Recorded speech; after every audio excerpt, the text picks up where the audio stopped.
Assalamualaikum warahmatullahi wabarakatuh. Saya dari kelompok satu akan mempresentasikan eh, tugas proyek dari mata kuliah Pengantar Ekonomi Pembangunan yang berjudul Studi Kasus Kabupaten Solo, Ketimpangan dan Ketidakmerataan Kekayaan yang ada di Solo. Saya Febi Andriani dan Febi Andriani dengan NIM 2405314 dan rekan saya. Saya Armaiza dengan NIM 240530005. Baiklah, materi pertama akan disampaikan oleh Armaiza. Kepada Armaiza dipersilakan.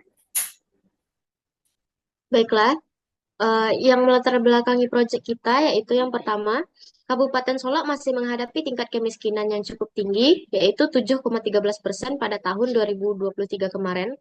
Yang kedua, meskipun memiliki potensi sumber daya alam di sektor pertanian dan pariwisata, pemanfaatannya belum optimal. Yang ketiga, ketimpangan antar wilayah juga menjadi masalah utama, disebabkan oleh terbatasnya akses pendidikan, kesehatan, dan infrastruktur. Hal ini relevan dengan teori pembangunan seperti dualisme Lewis dan kurva Kuznets. Rumusan masalah dari proyek kami yaitu yang pertama, apa saja faktor penyebab kemiskinan di Kabupaten Solok, bagaimana kondisi ketimpangan sosial ekonomi di wilayah tersebut, apa hubungan antara pertumbuhan ekonomi dengan kemiskinan dan ketimpangan, dan terakhir strategi pembangunan apa yang tepat untuk mengatasi persoalan ini.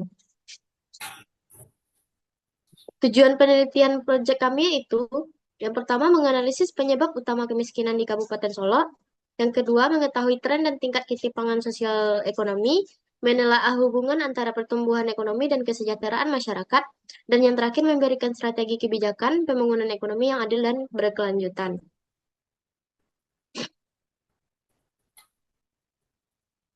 Teori dan konsepnya yaitu yang pertama, teori dualisme Lewis, yaitu perpindahan dari sektor tradisional ke sektor modern. Yang kedua, kurva Kuznets, yaitu ketimpangan meningkat di awal pertumbuhan ekonomi lalu menurun. Yang ketiga, teori dari modal manusia, yaitu pentingnya pendidikan dan kesehatan untuk produktivitas ekonomi. Dan yang terakhir, konsep kemiskinan multidimensi, yaitu menilai kemiskinan dari berbagai aspek, bukan hanya pendapatannya. Metodologi penelitiannya itu yang pertama jenis penelitiannya kuantitatif, deskriptif, dan inferensial. Yang kedua, lokasinya kami ambil dari Kabupaten Solo dengan sampel 99 rumah rumah tangga miskin.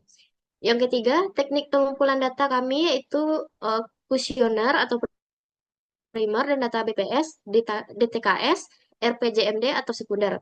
Yang terakhir, validitas dan reliabilitas diuji melalui analisis statistik dan uji lapangan. Selanjutnya akan dijelaskan oleh rekan saya, itu Feby.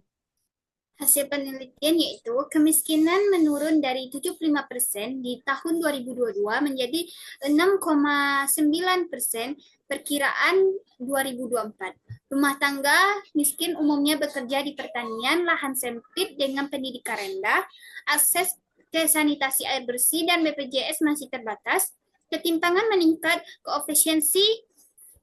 eh, koefisiensi Gini disumbar naik dari 0,283 ke 0,287.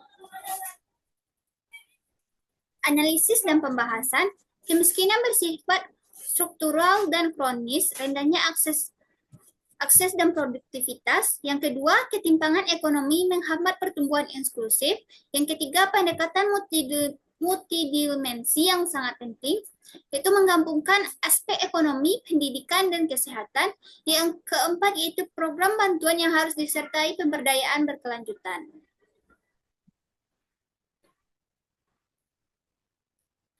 Strategi rekomendasi yaitu satu, pembangunan infrastruktur dasar di desa tertinggal. Yang kedua itu kembangkan argo di industri dan pariwisata lokal.